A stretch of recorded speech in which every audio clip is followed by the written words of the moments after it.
রাসূলুল্লাহ সাল্লাল্লাহু আলাইহি ওয়াসাল্লাম বলেন, যে ব্যক্তি আমার 40টি হাদিস আমার উম্মতের কাছে পৌঁছাবে তার জন্য আমি কিয়ামতের দিন বিশেষভাবে সুপারিশ করব। সুবহানাল্লাহ। নাম্বার 2, মানুষের মধ্যে যারা মৃত্যুকে বেশি করে স্মরণ করে এবং তার জন্য প্রস্তুতি নেয় তারাই সবচেয়ে বুদ্ধিমান। নাম্বার 3, প্রত্যেক জিনিসের জাকাত আছে, আর দেহের জাকাত হচ্ছে রোজা। নাম্বার 4, যে তার সময় আল্লাহর জন্য ব্যয় করে না তার জন্য জীবন অপেক্ষা মৃত্যু শ্রেয়। নাম্বার 5, যারা সব সময় ইস্তিগফার তথা ক্ষমা প্রার্থনা করে তাদের সাথে উঠা বসা করুন, কেননা তাদের হৃদয় সবচেয়ে কোমল হয়। নাম্বার 6, তুমি যত সিজদা দিবে আল্লাহ তত গুনাহ তোমার মাফ করে দিবেন। সুবহানাল্লাহ। নাম্বার 7, সূরা ফাতিহা প্রায় 1000 রোগের ওষুধ। নাম্বার 8, হাতের তালুতে জ্বলন্ত আগুনের কয়লা রাখলে যেমন কষ্ট হবে তার চেয়ে বেশি কষ্ট হবে শেষ জামানায় ঈমান রাখতে। নাম্বার 9, রোজাদারদের জন্য প্রতিদিন জান্নাতকে সুসজ্জিত করা হয়। সুবহানাল্লাহ।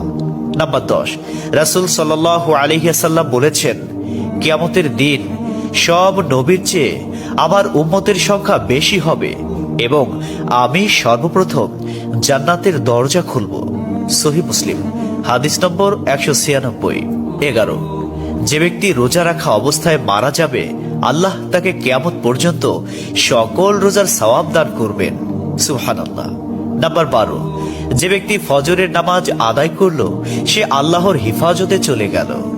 নাম্বার 13, রাসূলুল্লাহ সাল্লাল্লাহু আলাইহি ওয়াসাল্লাম বলেছেন, রোজা ও কোরআন কিয়ামতের দিন মানুষের জন্য সুপারিশ করবে। মুসনাদে আহমদ, হাদিস নম্বর 6626। 14, নবীজি বলেছেন, রোজাদারদের জন্য সবচেয়ে বড় খুশির সংবাদ হলো হাসরের মাঠে আল্লাহ সবার আগে রোজাদারদের সাথে সাক্ষাৎ করবেন। সুবহানাল্লাহি ওয়া বিহামদিহি।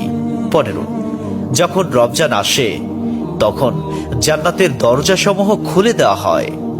16, রাসূলুল্লাহ সাল্লাল্লাহু আলাইহি ওয়াসাল্লাম বলেন, যখন কোনো বান্দা আল্লাহর দিকে দুটি হাত উঠায় তখন তিনি তা ব্যর্থ বা শূন্য ভাবে ফিরিয়ে দেন না।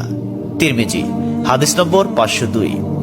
17, হযরত মুহাম্মদ সাল্লাল্লাহু আলাইহি ওয়াসাল্লাম বলেছেন, একটি খেজুরের অর্ধেক হলেও দান করে জাহান্নামের শাস্তি হতে নিজেকে হেফাজত করো। সহিহ বুখারী, হাদিস নম্বর 6023। প্রিয় ভাইরা, নাম্বার 18, যদি ভালো হতে চাও তবে সর্বপ্রথম মিথ্যা বলা ছেড়ে দাও। 19, তুমি যখন রাস্তা দিয়ে যাও তখন আল্লাহর নামে জিকির করো, কারণ হাসরের দিন ওই রাস্তা তোমার নামে সাক্ষ্য দিবে। 20, তোমরা সব সময় উযু করো, কারণ কিয়ামতের দিন যারা উযুকারী তাদের হাত পা উজ্জ্বল থাকবে। সুবহানাল্লাহি ওয়া বিহামদিহি। 21, যার দুঃখ বেশি তার প্রতি আল্লাহর রহমতও বেশি। 22, যখনই নামাজে দাঁড়াবেন জীবনের শেষ নামাজ মনে করবেন। 23, যে মহিলা গর্ভাবস্থায় 1 খতম কোরআন পাঠ করবে তার গর্ভের ওই সন্তান একজন নেককার বান্দা হিসেবে দুনিয়াতে আগমন করবে। সুবহানাল্লাহ। 24, চুপ থাকার কারণে মানুষের যেই মর্যাদা হাসিল হয় তা 60 বছর নফল ইবাদত হতে উত্তম। সুবহানাল্লাহ। 25, রাসূলুল্লাহ সাল্লাল্লাহু আলাইহি ওয়াসাল্লাম বলেছেন, জান্নাতের সবচেয়ে নিকটবর্তী আমল হলো সময় মতো সালাত আদায় করা। সহিহ মুসলিম, হাদিস নম্বর 260। 26, যে ধোঁকা দেয় সে আমার উম্মতের অন্তর্ভুক্ত নয়। 27, তুমি জানো তুমি সঠিক তবু তর্ক করো না, তর্কে জড়াইও না। 28, হযরত মুহাম্মদ সাল্লাল্লাহু আলাইহি ওয়াসাল্লাম বলেছেন, তোমরা বিপদে পড়ে মৃত্যু কামনা করবে না, বরং বলবে, হে আল্লাহ, যে পর্যন্ত জীবিত থাকা আমার জন্য কল্যাণকর আমাকে ততক্ষণ জীবিত রাখুন, এবং যখন মৃত্যু আমার জন্য কল্যাণকর তখন তুমি আমাকে মৃত্যু দাও। 29, সূরা ইয়াসিনকে কুরআনের হৃদয় বলা হয়। 30, হযরত মুহাম্মদ সাল্লাল্লাহু আলাইহি ওয়াসাল্লাম বলেন, মায়ের একটি কষ্টের নিঃশ্বাস 7টি দোজখের চেয়েও ভয়ঙ্কর, আর একটি সুখের হাসি 8টি বেহেশতের সমান। সুবহানাল্লাহ। 31, যে অন্যের বাবা মাকে গালি দিল সে যেন নিজের বাবা মাকেই গালি দিল। 32, রাসূলুল্লাহ সাল্লাল্লাহু আলাইহি ওয়াসাল্লাম বলেছেন, আমি যা জানি তোমরা যদি তা জানতে পারতে তবে নিশ্চয় খুব কম হাসতে এবং খুব বেশি পরিমাণে কাঁদতে। 30, মানুষ যদি মৃত ব্যক্তির আর্তনাদ দেখত এবং শুনতে পেত তাহলে মানুষ মৃত ব্যক্তির জন্য কান্না না করে নিজের জন্য কাঁদত। 34, মহানবী সাল্লাল্লাহু আলাইহি ওয়াসাল্লাম বলেছেন, সূরা ফাতিহা তোমরা ধীরে ধীরে পাঠ করো, কারণ মহান আল্লাহ নিজে তার জবাব দেন। সুবহানাল্লাহ। হাদিস সূত্র মুসলিম 910।